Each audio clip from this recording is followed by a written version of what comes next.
A paz do Senhor, meus irmãos, mais uma vez estamos aqui para podermos estar comentando mais uma aula desse nosso trimestre que tem como título A Igreja Eleita, né? Redimida pelo sangue de Jesus, de Cristo e selada com o Espírito Santo da promessa. Assunto esse, né, desse nosso trimestre que está na carta do apóstolo Paulo aos Efésios. E hoje, lição de número 6, tem como a data 10 de maio de 2020. O título da nossa aula de hoje seria A Condição dos Gentios Sem Deus. Já de antemão já quero alertar para os irmãos e também já deixar bem claro que gentio, para nós, irmãos, é todo aquele ou toda aquela pessoa, todo ser humano que não é judeu, é um gentio. Então, muitos de nós, outrora, vamos dizer assim, irmãos, éramos gentis, né? Sem conhecimento de Deus, sem conhecimento de Jesus Cristo e muito menos de Israel. E com relação às bênçãos espirituais, não com relação a Israel como Estado, como país, né? Mas olhando para a palavra de Deus, nós vemos que nosso Deus ele é tão maravilhoso que ele concedeu para cada um de nós o privilégio de nós que outrora estávamos afastados, atrás de Cristo pudéssemos estar juntos, ligados, né? Mais uma vez.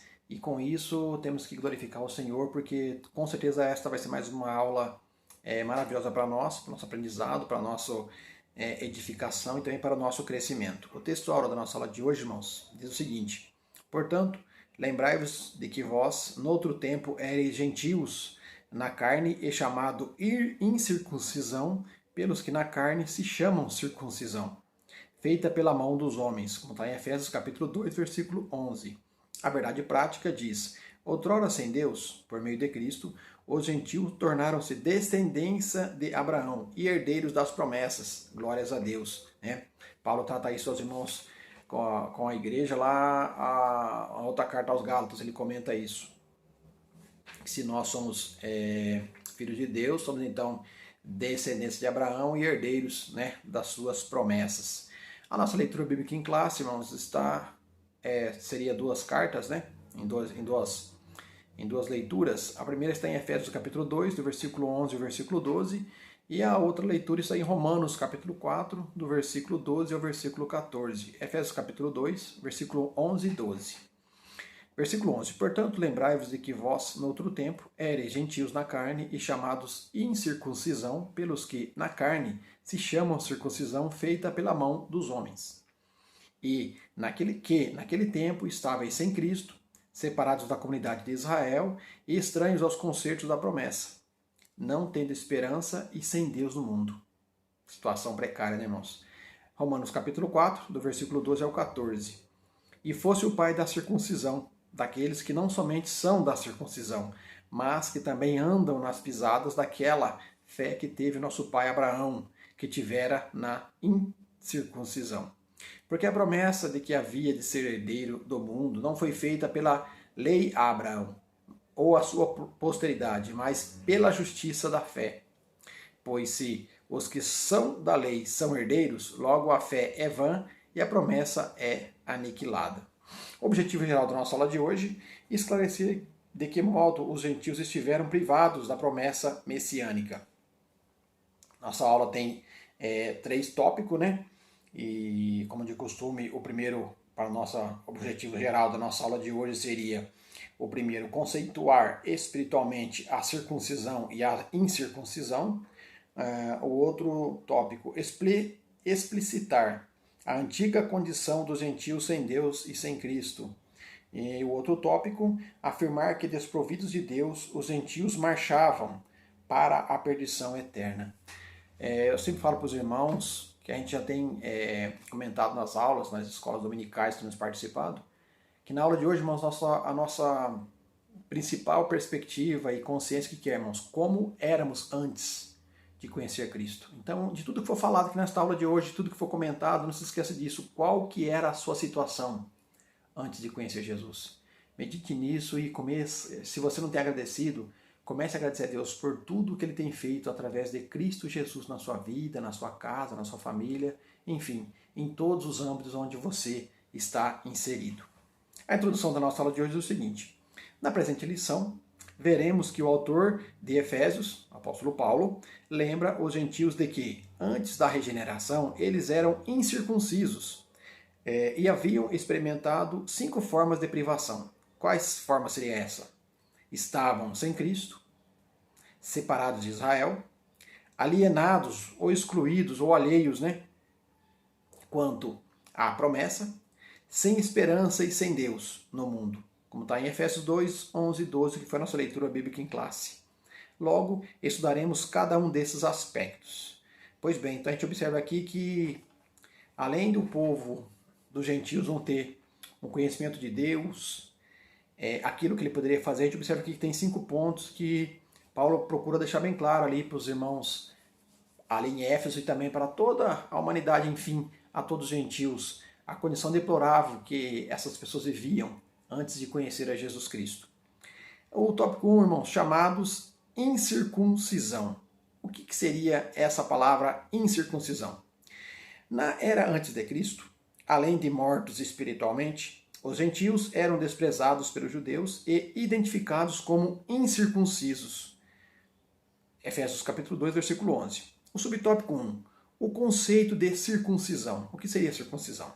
Circuncisão é a remoção cirúrgica do prepúcio do órgão sexual masculino. Então era a retirada ali, irmãos, um corte no membro sexual masculino. Todo homem, todo macho, ele deveria ser circuncidado de acordo com aquilo que Deus falara com Abraão. De acordo com esse ato, eles confiariam que esse povo seria um povo separado se assim obedecesse à voz do Senhor. Era prescrito na lei como um sinal externo, de fora, de quem pertencia ao povo da aliança com Deus, como está em Gênesis capítulo 17, do versículo 10 versículo 11. O procedimento era realizado no 8º dia, de vida dos nascidos em Israel, ou estrangeiros comprados a dinheiro, como está em Gênesis 17, versículo 12. Quem não era circuncidado era tido como incircunciso, ou, portanto, excluído da aliança. Então, aquele que não era circuncidado, aquele macho que não tinha o sinal desse pacto que Abraão fez com Deus, dessa aliança, por assim dizer, ele era excluído de tudo aquilo que Deus havia prometido ou falado para Abraão, que iria abençoar. Então, tudo aquilo que envolvia esse pacto da circuncisão, todos esses que não tinham essa marca, era tido como excluído de tudo isso. A circuncisão tornou-se um sinal que distinguia os judeus dos demais povos gentílicos. O interessante é de observar que a Bíblia nos mostra em 1 Samuel capítulo 17, do versículo 26, vamos ver que Davi, ele expressou aquela palavra quando o seu pai pedira para ele ali ver como é que estavam os seus irmãos no campo de batalha, quando o gigante Golias, ali, o filisteu, estava afrontando a nação de Israel. E Davi chegou ali no campo e conversa vai, conversa vem, e ele pegou, observou esse gigante aí blasfemando contra o nome de Deus. E aí Davi falou, o que vão dar para o homem que vencer esse gigante? O que vai conceder a ele? Os homens ali, os comandantes, começaram a falar, o rei Saul falou que aquele que conseguir matar esse gigante vai dar aí a sua filha como a esposa ao homem que o matá-lo, a sua família será isenta de imposto de Israel, e esse homem vai se tornar muito rico. E aí, prosseguindo, Davi falou, mas quem que é esse incircunciso para poder falar assim do Deus, do Senhor dos Exércitos? Então a gente observa que esse incircunciso, esse gigante Golias e o povo filisteu, todos aqueles que não realmente tinham o pacto, ou tinham essa marca da circuncisão, eles eram considerados incircuncisos, ou vamos dizer assim, um povo que não merecia nada, vamos dizer assim, ou que não valia nada com relação àquilo que Deus tinha falado com a nação de Israel. O subtópico 2, o significado religioso da circuncisão. Então, Deus falara com Abraão, se vocês vão puder ler o capítulo 17 do livro de Gênesis, para entender um pouco melhor, compreender um pouco melhor com relação à circuncisão. E quando Deus ali falou com Abraão para que todo o homem, inclusive ele, todo aquele que nascesse da sua casa, os seus servos, os machos da nação de Israel fosse circuncidado, o propósito principal que Deus tinha, qual que era, irmãos? Era que esse ato apontava o quê? Para a santificação.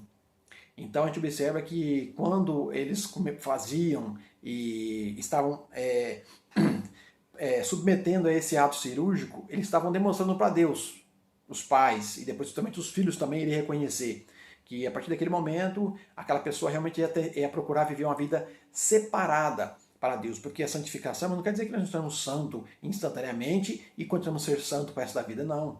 A santificação, a gente observa, irmãos, que é algo que a gente tem que procurar fazer dia após dia, né? É a questão de um dia eu fora sujo, um dia eu andava no pecado, hoje estou limpo, graças a Deus, e procuro fazer o quê? Com que essa santificação, estando separado para Cristo, ela possa continuar perdurando na minha vida até a volta de nosso Senhor e Salvador Jesus Cristo. Muito bem. Então, com a corrupção e as práticas idólatras estavam fortemente relacionadas com a sexualidade depravada, então com isso Deus procurou já manter o povo dele separado, rédea curta, para que aquele povo pudesse realmente somente depender do Deus de Israel. A circuncisão simbolizava a aliança de purificação requerida ao povo escolhido. Então, toda vez que o povo demonstrava esse ato, ele estava reconhecendo que eles eram um povo separado, eles eram um povo que estavam santificando a Deus para poder o agradá-lo. Como está em Jeremias capítulo 5, versículo 7, Oséias 4 e 14, Galatas 5 e 19, era algo tão sério que os judeus recusavam-se até mesmo comer com os circuncisos, como está lá em Atos capítulo 11, versículo 3.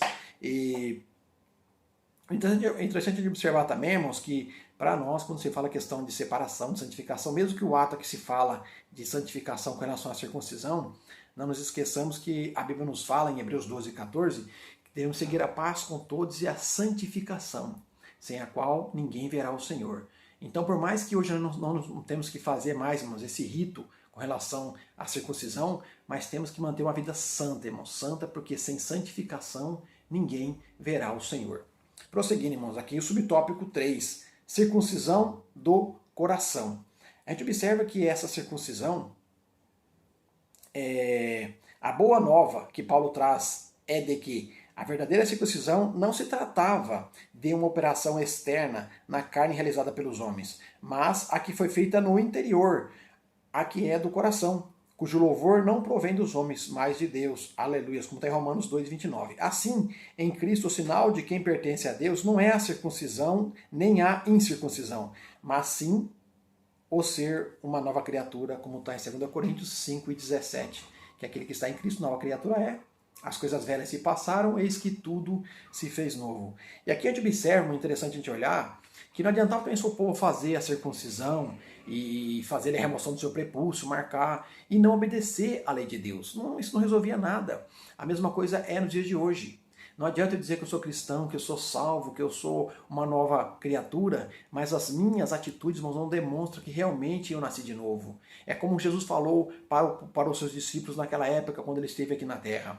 A gente observa que aqueles doutores da lei, os fariseus, ficavam ali com as suas roupas todas bonitas, na praça, nas esquinas, observando o povo passando, e o povo olhava assim e falava, nossa, que santidade, esses homens são santos mesmo, olha que referencial. Jesus falou assim, esses homens são tudo um bando de hipócritas, porque eles mostram uma coisa que eles não vivem. Então, para nós, irmãos, o importante o que é? É saber que essa nossa circuncisão, que é a verdadeira, ela tem que estar no coração de pessoas, de homens e mulheres que realmente nasceram de novo e se tornaram uma nova criatura. Porque em Cristo, irmãos, não tem nem circuncisão, nem incircuncisão. O importante é sabendo que Deus, ao enviar Jesus Cristo ao mundo, basicamente ele quebrou aquela barreira, irmãos, a separação que tinha quando os judeus falavam que aqueles gentios eram todos incircuncisos. Mas a partir do momento que todo aquele que crê e confessa Jesus Cristo, ele se passa a ser uma nova criatura, fazendo parte da igreja, onde Deus, através de Cristo Jesus, uniu judeus e gentios, formando um só corpo, a igreja do nosso Senhor e Salvador Jesus Cristo. Glórias a Deus. Prosseguindo aqui, irmãos, o subtópico 4 agora, a circuncisão na nova aliança. Vale ressaltar para nós aqui, irmãos, que a circuncisão no Antigo Testamento, ela basicamente, irmãos, ela simbolizava tanto algo no sentido espiritual, como também no sentido carnal. Né? Era algo que a pessoa tinha que fazer a marca ali no seu prepúcio, o homem, né, todo homem, e também apontava o quê? Para a questão da santificação.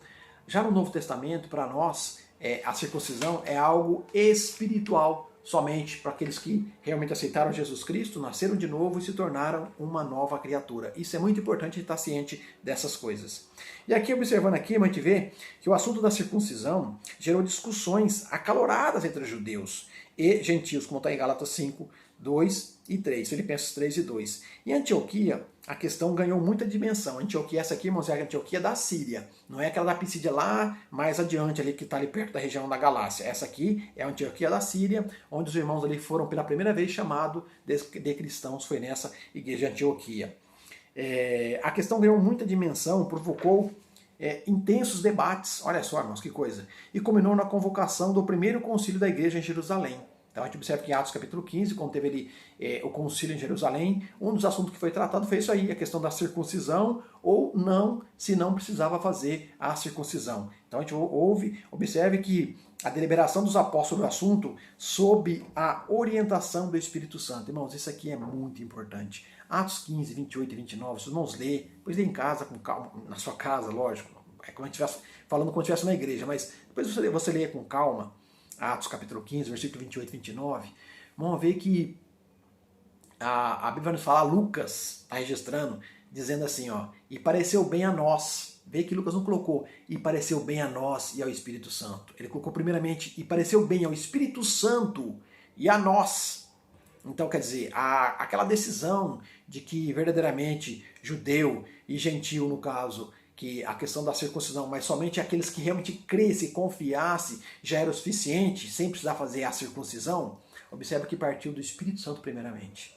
Nos ensinando, irmãos, que tudo que nós formos fazer, procuramos a direção de Deus, a direção do Espírito Santo, para que a gente não venha sofrer, não venha às vezes padecer decepções de algo que venha às vezes não acarretar perdas, acarretar às vezes marcas, dores, infortúnios que podem perdurar para o resto da vida.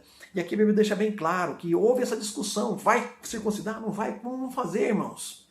Diz que pareceu bem, Lucas deixou bem claro, pareceu bem ao Espírito Santo e a nós. Então Deus em primeiro lugar, o Espírito Santo trabalhando e depois direcionando os irmãos a fazer a maneira correta para a glória do nome do Senhor.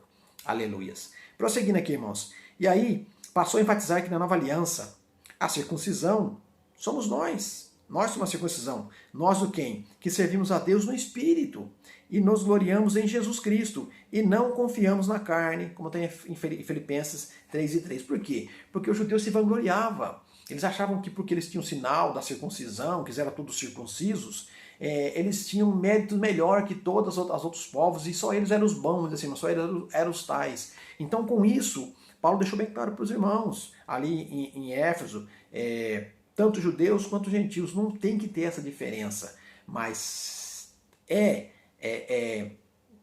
circuncisão, tanto judeu quanto gentil, aqueles que confessam ao Jesus Cristo como seu único e suficiente Salvador e se torna uma nova criatura, confiando, como diz a palavra de Deus, pela graça sois salvos, através da fé. Aleluias. Não vem de vós. Glórias a Deus. Então, com isso, eles tinham que ter a consciência de que tudo que eles faziam ou que iriam fazer, isso vinha de Deus e não por mérito próprio de cada um deles. Então, com isso, a gente encerra aqui nosso primeiro tópico.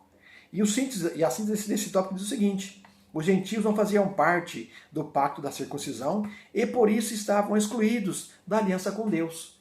Mas, vindo a plenitude dos tempos, como diz a palavra de Deus, né, Paulo escrevendo, veio Jesus Cristo, nascido de mulher, né, nascido sem pecado, e aí Jesus cumpre a lei e demonstra que a partir desse momento, meus irmãos, tanto judeus como gentios, crendo em Jesus Cristo, não precisa mais ter que circuncidar o seu órgão genital masculino.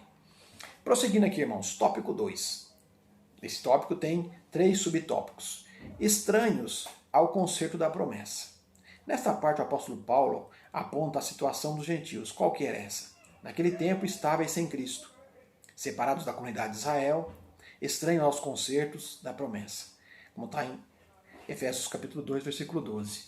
E aqui a gente observa, irmãos, que todo aquele que um dia estava no mundo como eu, não tinha noção, irmãos, de nada dessas coisas. Nunca passou pela minha cabeça de que existia um Deus, que Jesus Cristo era o Salvador do mundo. Por mais que, vamos dizer assim, irmãos, eu ouvi dizer que tinha Deus, que Deus existia, mas eu não era um Deus que hoje eu vejo da forma que eu contemplo.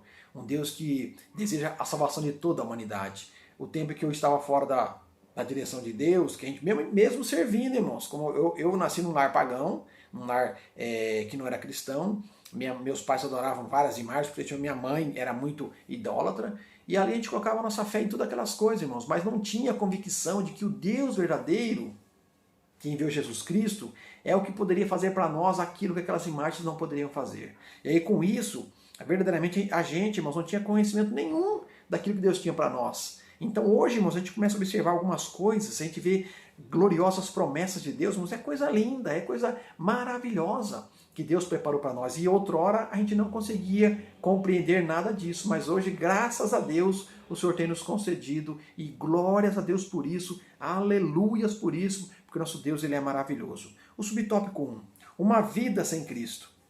Situação terrível de quem não tem Jesus na sua vida. Ao descrever a história passada dos gentios, o apóstolo traz a memória que naquele tempo isto é, antes da regeneração, antes de se tornar uma nova criatura, eles viviam imersos no paganismo e, portanto, sem Cristo. Infelizmente. Isso indica que a religiosidade dos gentios era incapaz de inseri-los na promessa messiânica de salvação, como está em João 4, versículo 22. Também significa que eles desconheciam a Cristo, como também eram indiferentes das promessas acerca dele e da sua obra, como está em Hebreus 8, versículo 8 ao versículo 10.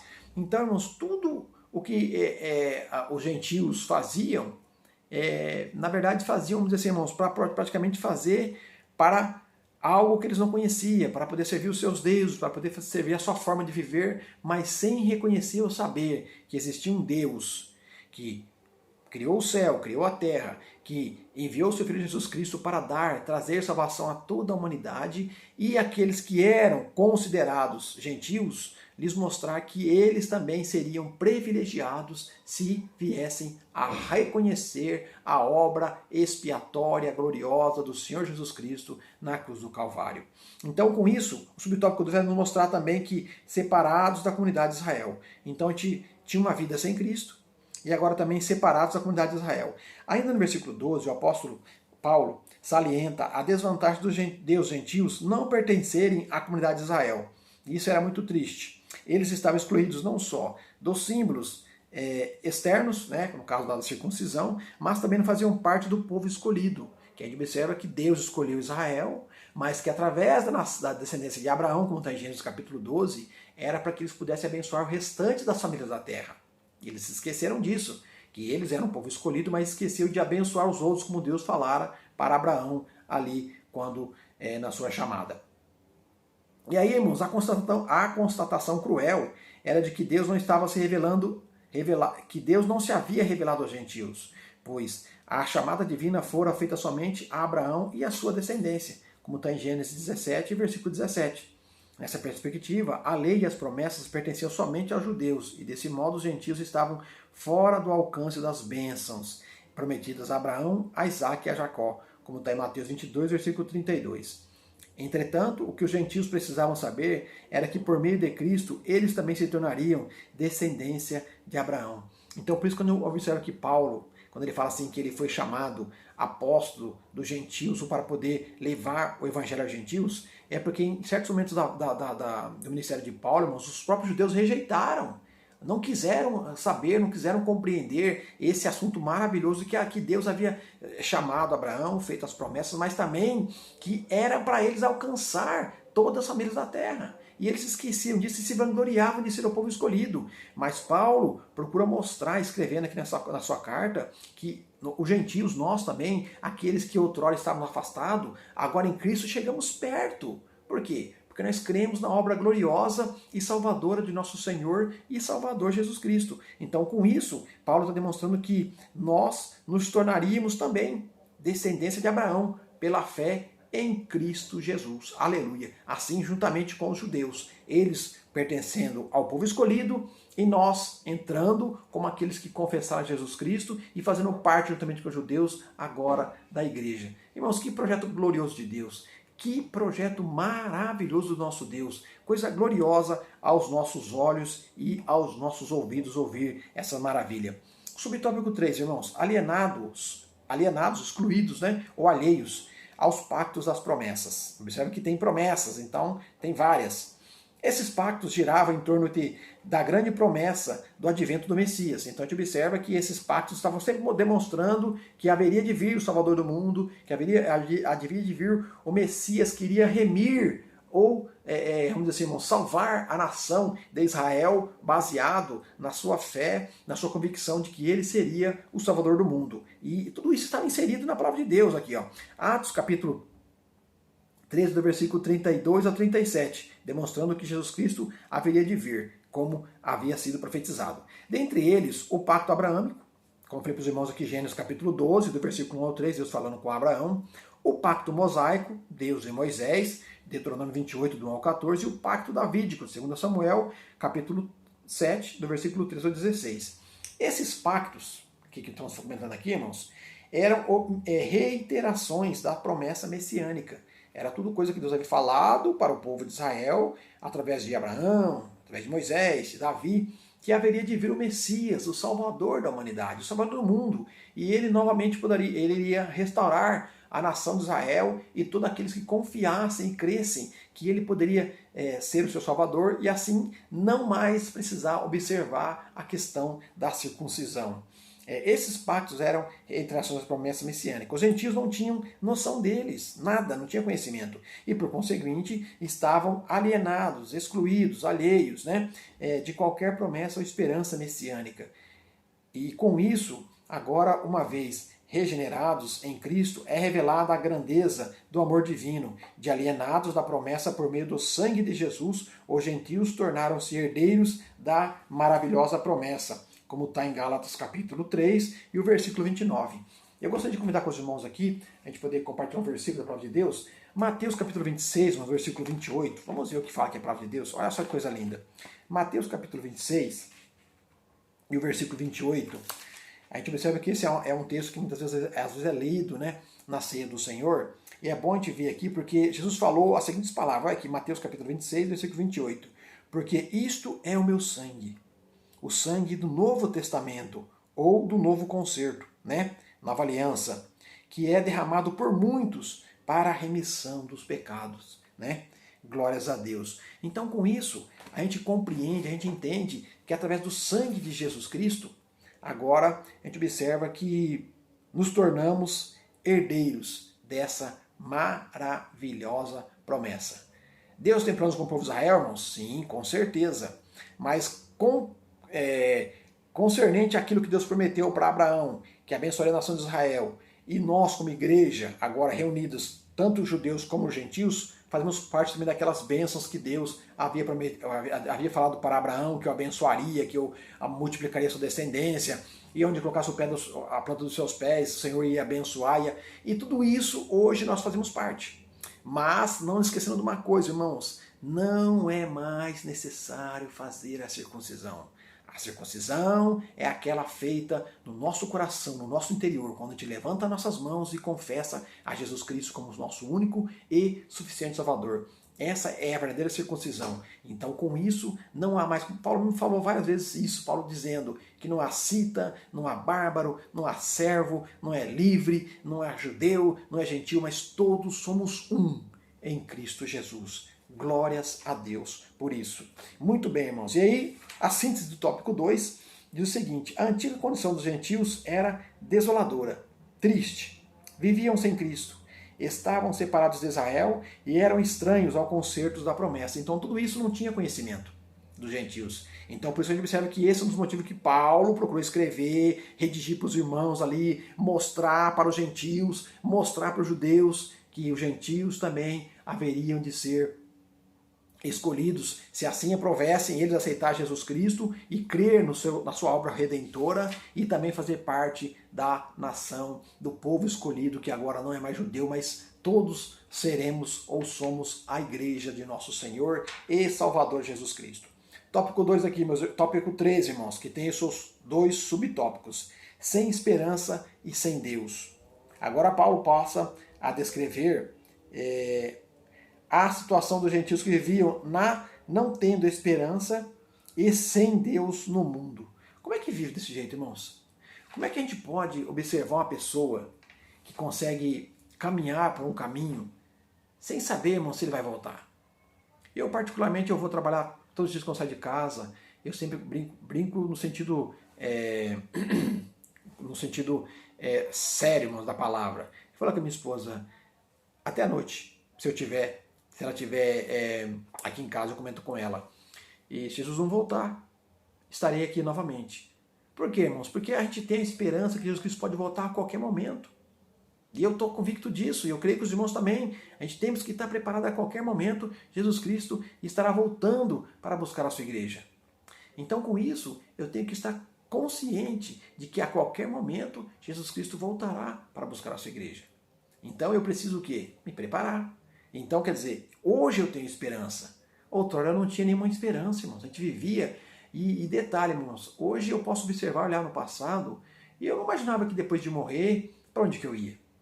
Eu ficava imaginando que os padres sempre falavam que tinha purgatório e tal, então eu ficava imaginando assim um lugar onde eu ficaria passar um período, às vezes de sofrimento, de angústia, mas depois eu iria para o céu. Essa era a convicção de que eu tinha, que eu fui ensinado no catolicismo.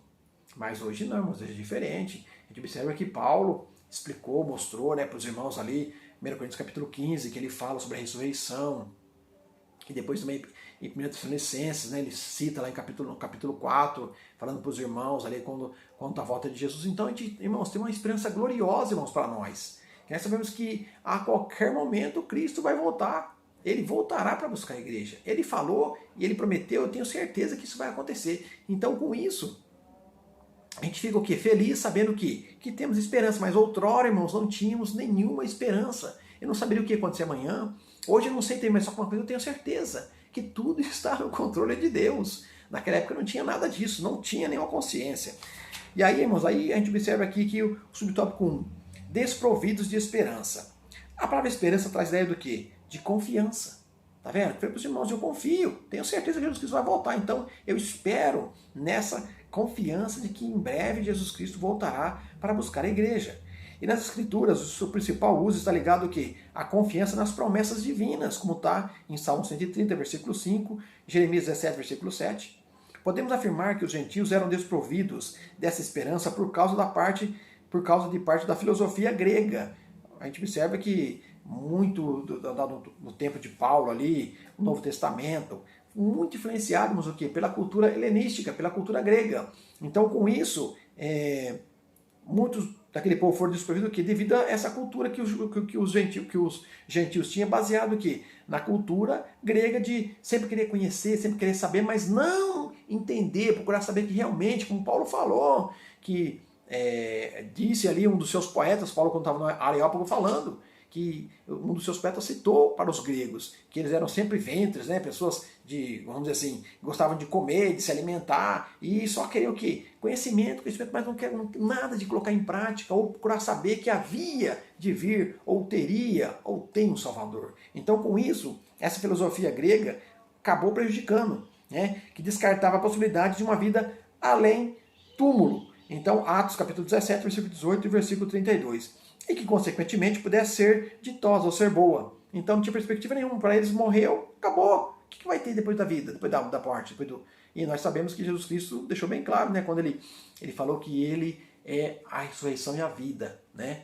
Que aquele que crê nele, ainda que esteja morto, viverá. Aleluia, glórias a Deus. Então, olha, irmão, que experiência gloriosa, irmãos, que esperança maravilhosa que nós outrora éramos, que não tínhamos conhecimento, hoje temos esse conhecimento tão glorioso para nós, sabendo que Jesus Cristo é o nosso Salvador e que Ele voltará para buscar a igreja. E não se preocupe, irmãos, aqueles às vezes seu ente querido, irmãos, pai, mãe que já faleceu e dorme no Senhor, eles vão ressuscitar novamente, vai tornar a vida outra vez e vamos subir todos juntos, é lógico, todo mundo separado, cada um na sua categoria, como está na Bíblia, mas a Bíblia nos fala que vamos todos encontrar com o Senhor nos ares e para sempre estaremos com Ele. Aleluia! Glórias a Deus.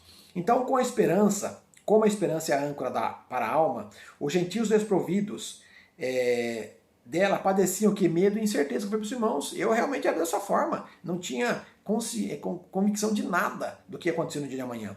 Como está em Hebreus 6,18, como está em 2 Coríntios 7,10. Por conseguinte, a falta de esperança e de paz revelava a ausência de Deus. Se nós observarmos 1 Coríntios, capítulo 15, versículo 19, o que Paulo fala? Se nós esperarmos Cristo somente nesta vida, somos os mais miseráveis dos homens. É por isso, irmãos, que ali Paulo está querendo mostrar para os irmãos o seguinte, parece que os irmãos ali, a igreja de Corinto, estavam focados em só viver para Cristo agora, Pensar agora, nesse momento. Então, se a gente observar, o capítulo 15 é o capítulo que trata da ressurreição. Então, quando Paulo fala assim, nós esperamos Cristo somente agora, irmãos, somos os mais miseráveis. Por quê? Porque tem coisa melhor no futuro. Irmãos, tem coisa gloriosa para nós no futuro. Então, não tem que esperar só Cristo hoje, ou só aqui nessa vida minha, do Claudemir, aqui na terra, não. É no porvir, é no futuro, é na eternidade. Eu tenho certeza, irmãos, que é ali que vai ser o gostoso, que vai ser o glorioso. E, irmãos, e tem coisa que vai ser revelada somente ali, somente lá, que hoje nós não temos condições ou capacidade alguma de ter alguma revelação vinda da parte de Deus para nós nos dias de hoje. Mas, irmãos, tem muita coisa que nós vamos conhecer quando nós chegarmos no céu e estarmos para sempre com o nosso Senhor e Salvador Jesus Cristo. Então, hoje, graças a Deus, temos uma viva e uma confiante esperança no nosso Salvador. Outra condição dos gentios, sem Deus no mundo. A Bíblia nos fala que o mundo jaz no maligno. E se o mundo jaz no maligno, segundo Coríntios 4:4, fala que o Deus desse século cegou a mente das pessoas, ou dos gentios, para que no quê? Não nos resplandeça a luz ou a verdade do Evangelho. Então, com isso, a expressão sem Deus não significa que os gentios não serviam ou não acreditavam numa divindade. Não era isso, mas a divindade que eu acreditava, irmãos, que eu confiava, irmãos, não podia fazer nada por mim. Nada, infelizmente, nada. E glória a Deus por isso, porque tem um verdadeiro Deus que pode fazer tudo por mim. Como tem 1 Coríntios 8:4, Gálatas 4:8. Ao contrário, eles eram politeístas e idólatras, pois acreditavam e adoravam a muitos deuses. Então a gente observa que na época que Paulo escreveu essa carta, era uma região que o povo adorava muito, não nos esquecendo que tinha ali, irmãos, o templo da deusa Diana, né? O Artemis, né? Então a gente observa que é um povo muito idólatra, que adorava vários deuses e não tinha confiança em qual que era o Deus melhor. E não sabendo, irmãos, que o verdadeiro e único Deus estava no céu, está no céu, contemplando a todos os moradores.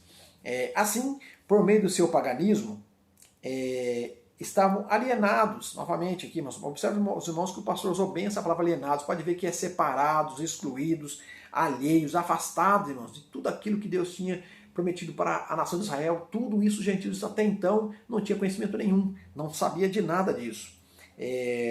De Deus que havia se revelado a Israel, como está em Êxodo capítulo 19, do versículo 1 ao 16. Isso significa dizer que suas vidas eram regidas pela falsa ideia de divindades pagãs que as mantinham escravizadas em densas trevas espirituais.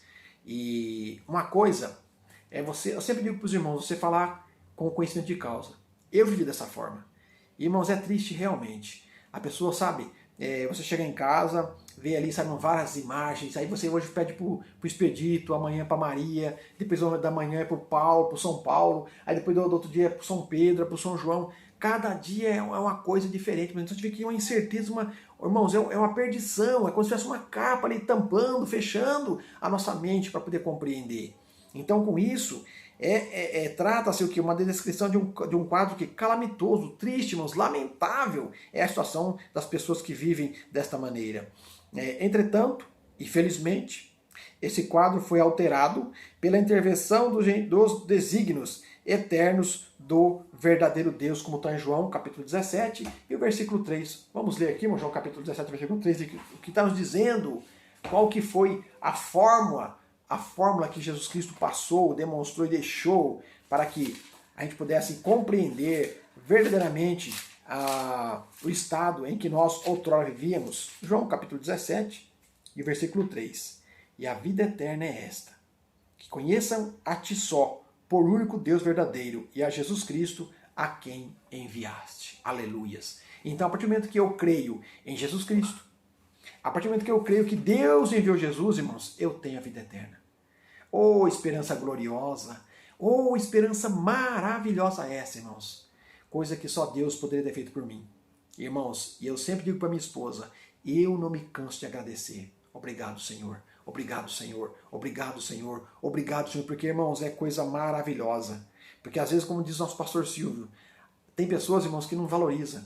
Como está no livro de Provérbios, que toda a alma farta, ela pisa favas de mel. Mas a alma sedenta, irmãos, todo o amargo é doce. Então valorize a tua salvação.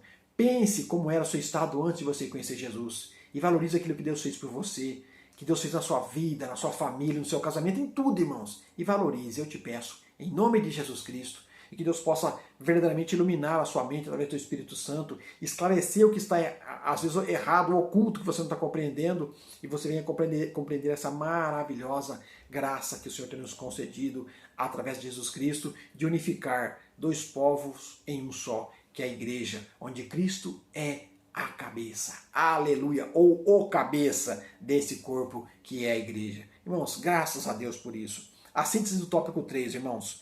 A antiga condição dos gentios era lamentável. Desprovidos de esperança e sem Deus na vida, caminhavam a passos largos para a perdição e o inferno. Irmãos, quantos que não estavam assim, como eu? E quantos não estão assim ainda hoje, irmãos? Quantos estavam e quantos estão? Então a gente tem que parar para analisar o seguinte: eu posso fazer alguma coisa. Eu preciso fazer alguma coisa. Irmãos, procurar o quê? Orar por essas pessoas, orar por essas vidas. E procurar levar o evangelho, irmãos, a essas pessoas que não têm o conhecimento dessa verdade tão gloriosa. Porque até então eles estão alheios a essas promessas, a esses pactos, a esses concertos. Não tem conhecimento nenhum. Nem sabe quem é Israel, não sabe o que é circuncisão, não sabe o que é circuncisão, e não sabe nada disso. E nós hoje temos condições de o quê, irmãos? Falar de Jesus Cristo, evangelizar, pregar a palavra de Deus, testemunhar com as nossas vidas, como a gente era no passado e como a gente somos hoje, como Cristo mudou, como Cristo transformou. E isso é maravilhoso, irmãos. Deus se agrada disso, com certeza. Conclusão da nossa aula de hoje, irmãos. No outro tempo, éramos incircuncisos e estávamos excluídos da aliança com Deus. Separados de Cristo e de Israel, vivíamos alienados ao concerto da promessa. Desesperançados e longe de Deus. Um dia, porém, a magnitude do amor divino circuncidou nossos corações. Veio dele, irmãos, tá vendo? Tudo partiu dele.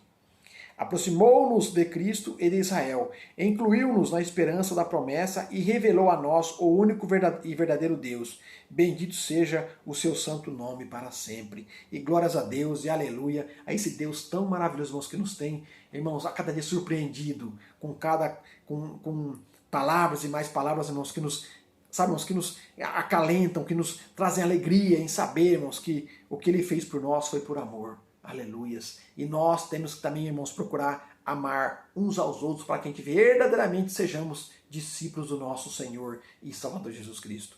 Meus amados, que Deus continue abençoando a todos os irmãos, que Deus continue abençoando as suas famílias, os seus lares, guardando e protegendo, livrando de todo mal, e que em breve, com certeza, em nome de Jesus Cristo, estaremos novamente reunidos na casa do Senhor para estarmos estudando ali na congregação as lições da escola bíblica dominical. Creio que com certeza nessa aula de hoje aprendemos um pouquinho mais, irmãos. É que eu falei para os irmãos, não dá para a gente poder falar muito ou também querer estender, porque senão o vídeo fica muito longo e não é legal, não é muito bom. Mas eu tenho certeza que de alguma coisa aqui a gente pode tirar o proveito e guardar na nossa mente, aplicar, e colocar no nosso coração e aplicar na nossa vida, irmãos, como era a nossa situação antes de conhecer Jesus. Medite nisso, irmãos, e com certeza Deus, através do Espírito Santo, vai iluminar a sua mente e vai abençoar ainda mais a sua vida. Meus queridos, Jesus Cristo não voltar, né? Estaremos aqui mais uma vez na semana que vem, agora falando sobre a lição 7, que tem como título Cristo é a nossa reconciliação com Deus. Com certeza, só Ele, irmão. Se o irmão quer aprender um pouquinho mais, fique atento que a gente vai estar gravando mais um vídeo para poder estar compartilhando com os irmãos, para que a gente possa estar dando continuidade no estudo da palavra do Senhor. Deus abençoe os irmãos, um bom domingo a todos, um feliz Dia das Mães para os irmãos que têm a sua mamãe, valorize, e não se esqueça que o Dia das Mães é todos os dias. Então você que tem a sua mãe viva, valorize, meu querido. Valorize em nome de Jesus Cristo, porque o dia que ela partir, como a minha foi, aí você realmente vai falar, poxa vida, eu tinha razão, hoje eu vejo a falta que faz a minha mãe. Então, um bom Dia das Mães para todas as mamães aí, uns parabéns a todas as irmãs, né, que vai estar compartilhando esse vídeo, ou vendo esse vídeo, que é mamãe, que Deus continue abençoando as suas vidas, e que Deus abençoe a todos os irmãos, nosso pastor Valdeci Pereira, nosso pastor presidente, pastor Silvio Danizete Pereira, e a todos os irmãos, que possamos estar orando uns pelos outros, para que o Senhor possa estar abençoando a todos em nome de Jesus. Pai do Senhor, irmãos, até a próxima.